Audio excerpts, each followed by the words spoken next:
Name fame और success को अगर कोई इंसानी नाम कोई शक्ल देनी हो तो निसंदेह वह नाम होगा पुर्तगाल के फुटबॉल प्लेयर क्रिस्टियानो रोनाल्डो। उनकी फ़ैन फॉलोइंग का आलम यह है कि यूट्यूब पर अकाउंट बनाने के कुछ घंटों के अंदर ही उनके 10 मिलियन सब्सक्राइबर्स हो गए। जहां यूट्यूबर्स अपनी पूरी ज़िंदगी यूट्यूब पर इस सफलता को अर्जित करने के लिए लगा देते हैं, इस मुकाम पर पहुंचने के लिए लगा देते हैं, वहीं अकाउंट बनाने के कुछ घंटों के अंदर ही वो गोल्डन प्ले बटन के हकदार हो जाते हैं। आज के इस वीडियो में हम क्रिस्टियानो रोनाल्डो के होरोस्कोप की स्टडी करने वाले हैं। उनके होरोस्कोप स्टडी से सीखेंगे कि किसी जन्म कुंडली में ऐसे कौन से योग होते हैं जो कि किसी व्यक्ति को अपार सफलता प्रदान करते हैं, नेम फेम और पैसा देते हैं।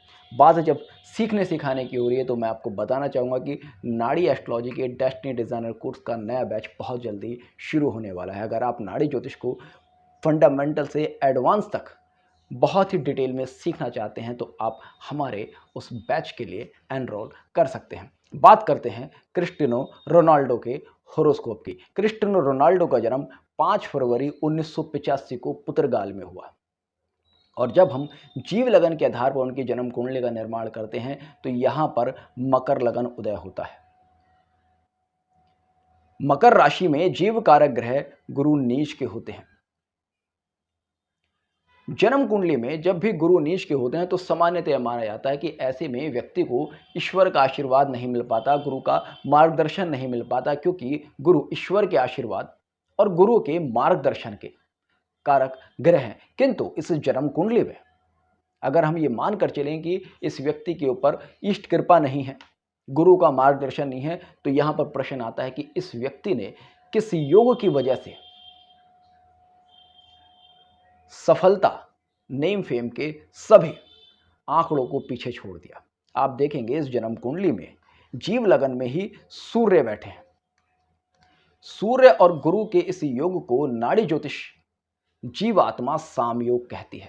नाड़ी ज्योतिष स्पष्ट रूप से कहती है कि जब भी किसी जातक की जन्म कुंडली में गुरु और सूर्य युति से संबंध बनाते हैं तो ऐसे जातक का जन्म उसी परिवार में पुनः हुआ होता है जिस परिवार में वो पहले भी जन्म ले चुका होता है। जातक अपने पूर्वज का ही पुनर्जन्म होता है। जातक ने पूर्व जन्म में कोई ऐसे पुण्य किए होते हैं या ऐसा कोई कार्य अधूरा छोड़ा होता है जिन पुण्यों के प्रभाव से वह इस जन्म में उस अधूरे कार्य को पूरा करने के लिए आता है। नाड़ी ज्योतिष स्पष्ट रूप से कहती है कि जब भी किसी जातक की जन्म कुंडली में गुरु और सूर्य का योग बनता है तो ऐसे जातक का जन्म कितने भी साधारण परिवार में क्यों ना हुआ हो, कितने भी कठिन परिस्थितियों में ऐसे जातक का बचपन क्यों ना बीता हो, किंतु ऐसा जातक अपने दम पर जीवन में बहुत ही बड़ी नेम फेम अचीव करता है।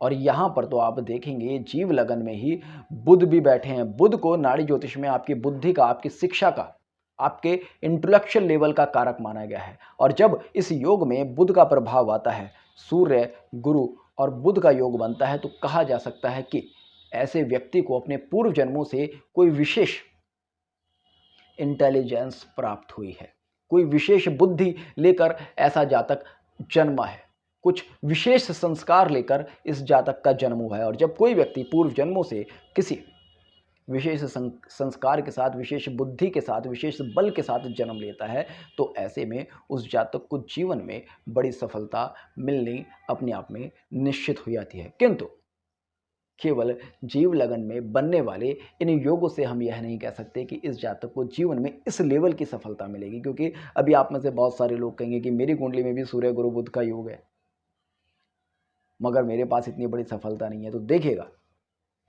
यह योग व्यक्ति को सफलता दिलाता जरूर है, मगर उसका लेवल क्या होगा यह डिपेंड करता है व्यक्ति के अपने एफर्ट, अपने पूर्व जन्मों के संस्कार और इस जन्म में व्यक्ति किन अन्य योगों के साथ जन्म लिया है।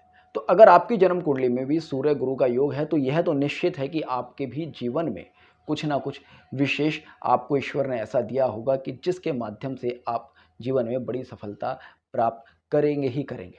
गुरु सूर्य के योग वाले कभी भी गुमनामी में नहीं जीते, कभी भी गुमनामी में नहीं मरते। ठीक है, अब सबसे पहले तो इस जन्म कुंडली में हम बात कर लेते हैं कि इस जातक के ऐसे क्या योग हैं जो कि इनको स्पोर्ट्स में इतनी बड़ी सफलता देते हैं। मैंने अपनी पिछली वीडियोज़ में एक बहुत ही स्पष्ट योग आपके साथ शेयर किया था कि जब भी जन्म कुंडली में शनि के ऊपर मंगल का प्रभाव आता है तो ऐसे में व्यक्ति का कर्म किसी न किसी प्रकार से स्पोर्ट्स से जुड़ने की संभावना होती है। आपने देखा रोहित शर्मा की जन्म कुंडली में यह योग था, सानिया मिर्जा की जन्म कुंडली में यह योग है, महेंद्र सिंह धोनी की जन्म कुंडली में यह योग है, शुभमन गिल की जन्म कुंडली में यह योग है, यशस्वी जायसवाल की जन्म कुंडली में यह योग है। इन सभी बड़े फेमस लोगों की जन्म कुंडली में अपने चैनल पर पहले ही डिटेल में एनालिसिस कर चुका हूं। आपका अगर सीखने में समझने में इंटरेस्ट है तो आप मेरे चैनल पर वो सारी वीडियोस देख सकते हैं। मैंने शनि और मंगल युति वाली वीडियो में भी यह कहा था कि जब भी किसी जातक की जन्म कुंडली में शनि के ऊपर मंगल का किसी भी प्रकार से प्रभाव आता है तो ऐसे में आपके प्रोफेशन को कहीं ना कहीं शक्ति से जोड़ता है, एनर्जी से जोड़ता है, किसी ना किसी तरह से आपको ऐसे फील्ड से जोड़ेगा जहां पर आप अपने शारीरिक शक्ति का, शारीरिक बल का उपयोग करेंगे। अब फुटबॉल खेलने के लिए आपको मैदान पर लगातार दौड़ना होता है और दौड़ वो ही सकता है जिसके शरीर में बल है, अर्थात आपको आपके शरीर से काम करने वाला योग शनि और मंगल का होता है। अब ठीक है, एक मजदूर भी शरीर से ही काम करता है, मजदूर शरीर से काम करता है तो ये तो मतलब नहीं है कि वो फेमस हो जाएगा, फुटबॉल प्लेयर बन जाएगा, तो उसके लिए जन्म कुंडली में अन्य योग भी होने चाहिए। तो देखिएगा, खेल के लिए जीव लगन से तृतीय भाव,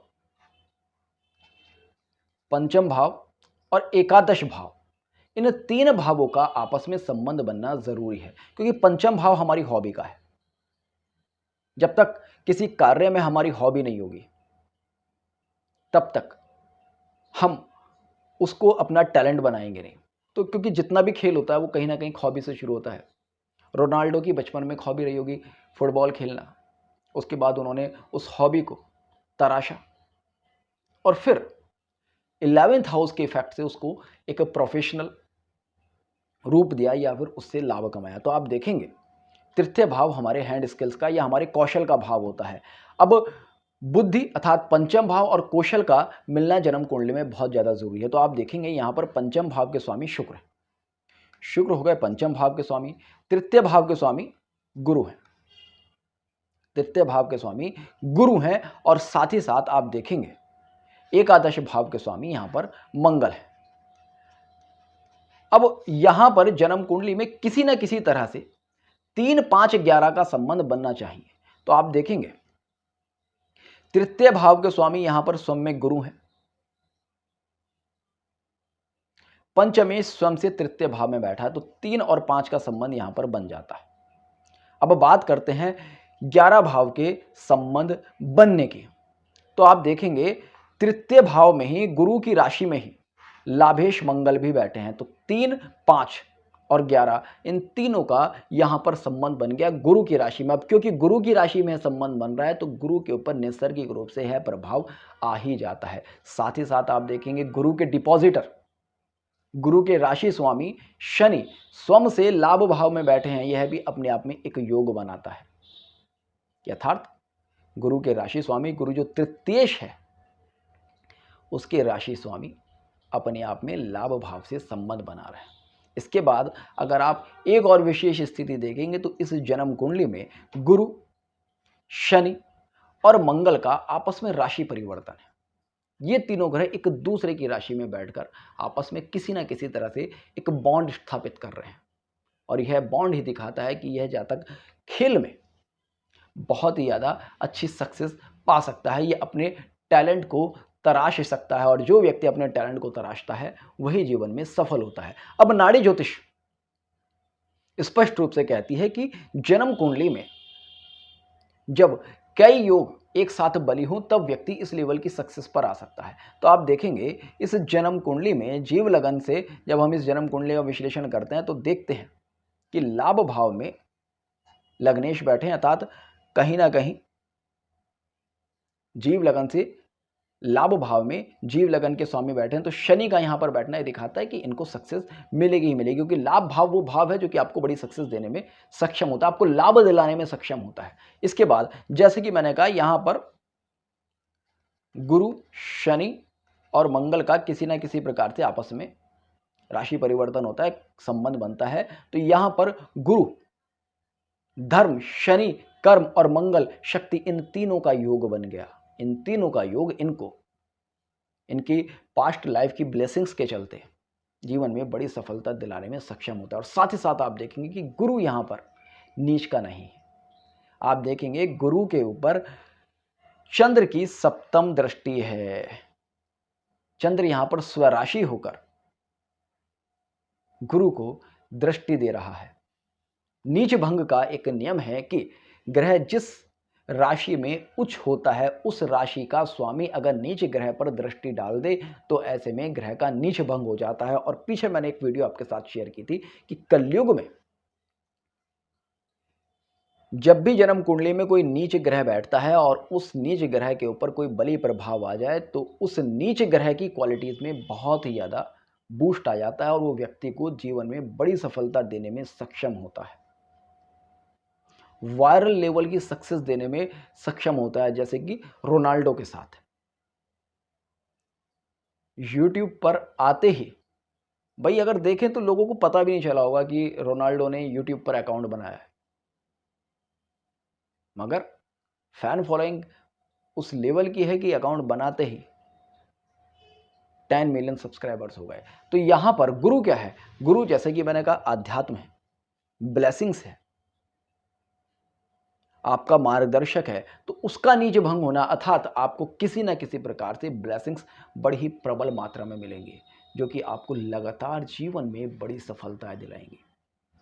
साथ ही साथ आप देखेंगे शनि के त्रिकोण में शुक्र बैठा है और शुक्र यहाँ पर उच्च राशि में बैठा है।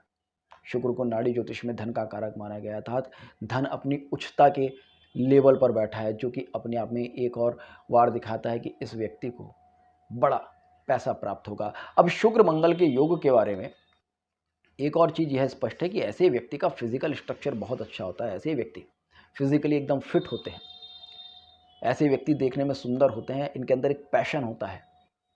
इस वजह से भी ये लोग सफलता प्राप्त करते हैं। आप अधिकांश से सफल लोगों की जन्म कुंडली में शुक्र और मंगल का योग देखेंगे ही देखेंगे। और यहाँ पर तो शुक्र अपनी उच्च राशि में है, अर्थात उच्चता के साथ आपके शरीर, आपके लग्न, आपके मंगल पर प्रभाव दे रहा है जो कि आपको जीवन में बड़ी सक्सेस दिलाने में सक्षम है ही है। साथ ही साथ आप देखेंगे इस जन्म कुंडली में शुक्र के त्रिकोण में चंद्र बैठे हैं जो कि अपने आप में एक इंडिकेशन ये भी देते हैं कि ये पैसा खर्च करने में भी, पैसा उड़ाने में भी बहुत ही ज़्यादा आनंद लेते हैं। कुछ लोग होते हैं कि केवल पैसा कमाना जानते हैं, उसको खर्च करना नहीं जानते। हमारे देश के कई बड़े क्रिकेटर ऐसे हैं, आप उनको देखेंगे कि वो कभी भी कोई बहुत ज़्यादा एक्सपेंसेस करते नहीं दिखते, कोई चैरिटी करते नहीं दिखते, मगर रोनाल्डो अपने पैसे का यूज़ भी करते हैं। तो यही योग दिखाता है कि अपने पैसे का यूज़ करना भी जानते हैं। तो जन्म कुंडली में बनने वाले योग आपके पूर्व जन्मों के संस्कारों के अनुसार कार्य करते हैं। आपके पूर्व जन्मों के जैसे संस्कार रहे होंगे, योग आपको वहां से सफलता देकर, वहां से आपको एक नई शुरुआत देकर जीवन में नई उपलब्धियां और यश प्रदान करते हैं। तो होपफुली आपको आज का वीडियो पसंद आया होगा। तो जुड़ रहेगा इष्ट सूत्र के साथ। मिलते हैं नेक्स्ट वीडियो में, तब तक के लिए जय हिंद, जय भारत।